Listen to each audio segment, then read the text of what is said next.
একটু সচেতন থাকতে হবে যে এখানে এটা তো বহুদিনের সমস্যা।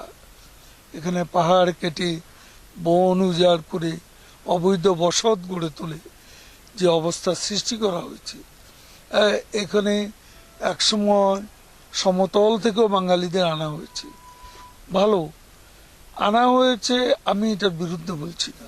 আমার বক্তব্য হচ্ছে এদেরকে সাময়িক গুচ্ছগ্রামে রাখা হয়েছিল, কিন্তু এদের ফিউচারের কোনো ব্যবস্থা হয়নি বলে এরা রুটি রুজির জন্য এখানে কিছু অবৈধ বিষয়ের সঙ্গে জড়িয়েছে এবং একে কেন্দ্র করে পাহাড়ি বাঙালি একটা বিভেদের সূচনা হয়েছে।